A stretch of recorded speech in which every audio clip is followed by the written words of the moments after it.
دوباره از الف آغاز کردم من الفا را و رگردان نمودم چارده جیلده اوستا را پی تعبیر کردم ورد آیاتی مجلا را روایت های موسی را و تاریخی مسیحا را که دریابم و بنیسم مقام ملک بخیارا.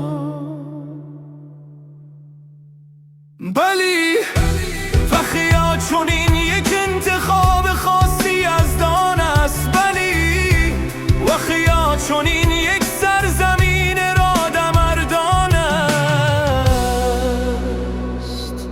گهی جستم ز مخزنهای دیرین خراسانش، گهی از واژه نامک‌های سوخت و عهد ساسانش، گهی از لابلای دفتری خاورش شناسانش، گهی زانو زدم در محضری پیران و خاصانش که شاید در کشایت مشکل معنی آسانش.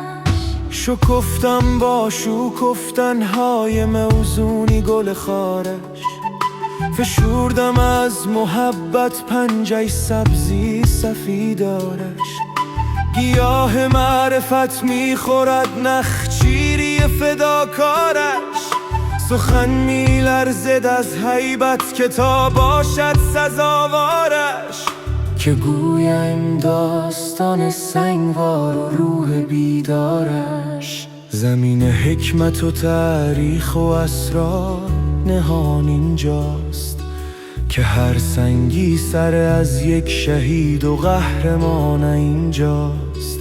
نهاد قلعه اسماعیل سامانیان اینجاست، سر آغاز طلوعی آفتاب خاوران اینجاست، به اعجازی که پنداری که آغاز جهان اینجاست.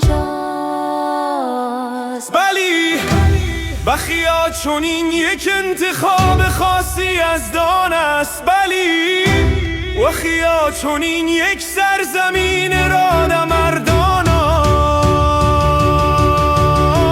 در اینجا از بلوری دستان فیضی سحر خیزد، در اینجا از خیامی لاله ها موجی شرر خیزد، در اینجا با گل هر بام فرهنگ و هنر خیزد، در اینجا قدقد رود روان از ریگ زرخیزد، ز هر یک شان ناموسی وطن خیزد ظفر خیزد.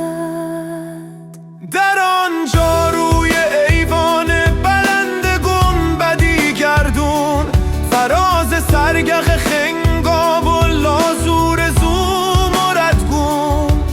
نشیمن کرده مردی از هیاهوی خرد بیرون، که روحش آب را با روشنایی میکند افسون، و روحش می شود نارک و روحش می شود راغون. بلی بخیا چونین یک انتخاب خاصی از دان است، بلی وخیا چونین یک سرزمینی رادمردان است، که هر برج بلندش محوری گردونی گردان است، بهشت انل رادم مدار روح انسان است، که وخیا مادر بخشور و مام تاجیکستان است.